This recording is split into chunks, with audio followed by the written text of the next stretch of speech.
Today I'm going to turning these three kids movie posters into epic Marvel posters. Before we starting, I saved the best poster for the end. First I bought in the background, then I added the Angry Birds baby, then I added small wooden stool, and after that I placed the Angry Birds father along with yellow and bomb. Next I added a pair of wooden gates, opened the doors and adjusted the angles and perspective to make everything fit naturally. Then I duplicated the gate and placed it on the opposite side to make the scenes feel more realistic. I added some shadows.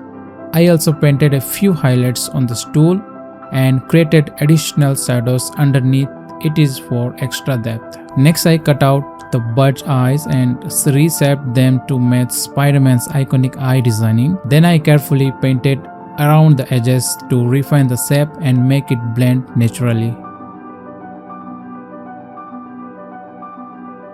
After that, I copied the same eye to the other side and hand painted the white section of Spider-Man's eye. I tweaked the overall shape a bit more, added some shadows of realism, and then applied a metallic texture over the eyes to give them a stronger, more detailed look. Moving on the body, I painted the classic blue Spider-Man's color. Then I hand drew Spider-Man's web pattern across the suit to complete the designing. Next, I painted a few tiny hairs on the body to add some texture. I also created another arm to make it look like he's shooting a web. After that, I added more shadows and refined the shading to make everything look more realistic. Then I placed the logo, darkened it slightly and added a subtle highlight on bomb. I also painted a few extra shadows around the scene.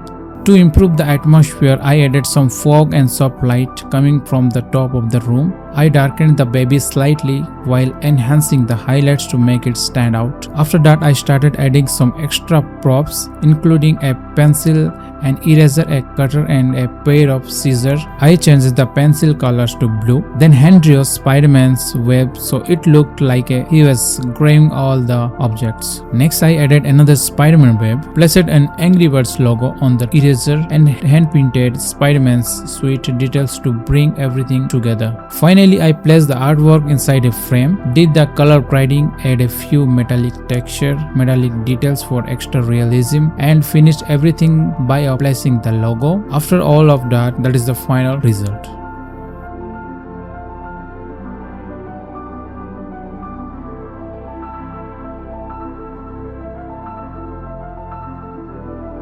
The next one is Toy Story 5. First I brought in the background, then added this adorable iPad. After that I started placing all of the Toy Story characters into the scene one by one until the composition felt balanced. Next I added a subtle layer of fog to the background. Then I turned the iPad's eyes completely white and hand painted a brand new eye designing. Once I was happy with it, I duplicated the eye and placed it on the other side. The original mouth did not really fit the look I was going for, so I removed it and created something completely different. Then I added a few wires to make it look like the iPad was tied up, followed by some realistic shadows on the ropes. After that, I jumped into puppet warp and adjusted the position and scale so it looked like the girl was actually holding the wires. Then I added a few more shadows to blend everything naturally into the scene. Next I painted a creepy mouth for the iPad. After that I created a few green glitches along with some glass effect. I duplicated those effects several times to build up the distortion. Then added darker shadows to make everything feel more realistic. To make the scene more dynamic, I added Dr. Octopus mechanical arms so they look like they're breaking out of the screen. I carefully erased and blended the edges so the effect looked seamless. Then I added Wolverine's claws and adjusted the highlights to give them a clean metallic finish.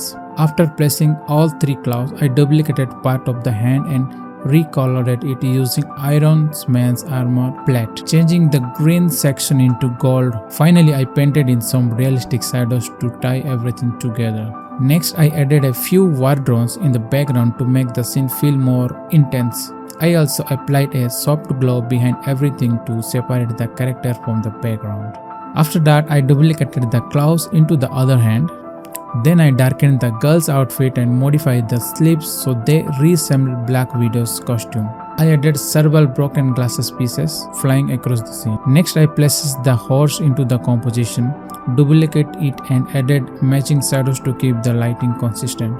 Then I added a glow to the cracked green and painted some highlight on the robes to make them stand out a bit more. After that I bought a few more Toy Story characters including this old man and this lady, and yes, of course, our adorable piggy bank. I generated matching shadows for each one, then moved the lady over the left side because the composition looked much better that way. Finally I color graded the entire scene, added a soft glow effect, pressed the Toy Story 5 logo and changes the Disney Pixar text from white to black.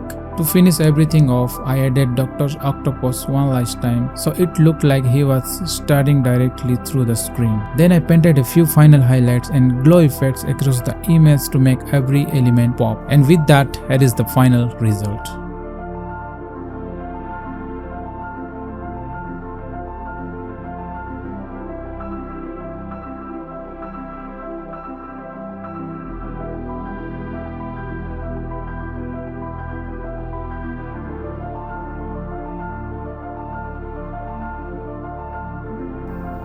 And the last poster is Minions and Monsters. First I changed the background to black, then I added the octopus. After that I added the rocky mountain. Then I added some of the octopus arms into the scene. Using the puppet warp tool, I reshaped the arms and adjusted their form. After that I added a darker atmospheric background and slightly erased the lower area. I gave the octopus a more reddish tone and darkened the rocky mountain from the bottom. Then I darkened the octopus and slightly erased the left side to create a cinematic feel. In Camera Raw filter, I added texture to some arms, darkened them and erased the top slide for highlights. I duplicated the background, brought them to the front and blended them. Then I added some more octopus arms, resized them and fit them into the scene. I darkened the lower area and added a soft glow on the top for separation. After that I added the minions and placed them in position. Then I hand drew a rope bound to the octopus arm.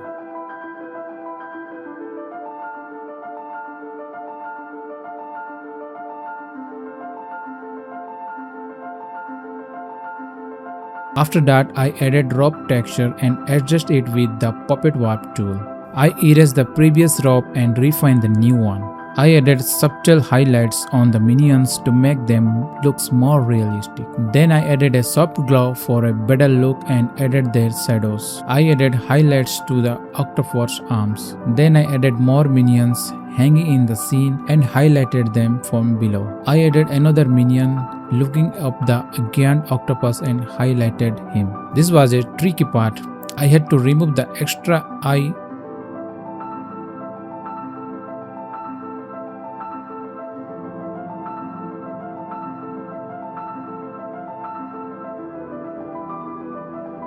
and blend in the single eye carefully. After that I added the top rocky mountain with the single eye minion. Then I added the red cloth to give it a superhero vibe. I added highlights on the minions and cloth for a more cinematic feel.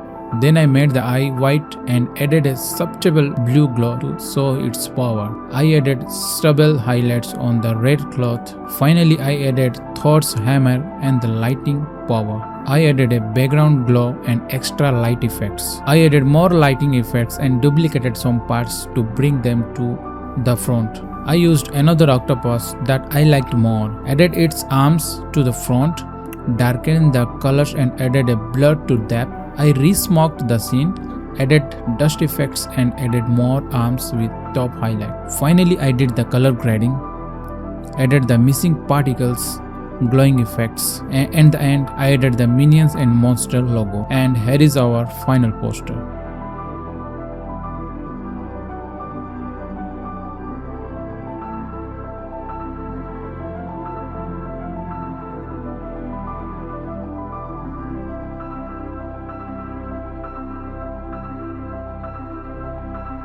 If you enjoy this video, I'm sure you'd love to see make more kids movie posters into horror or any transformation. Let me know in the comments. Okay, so I'll see you in the next one.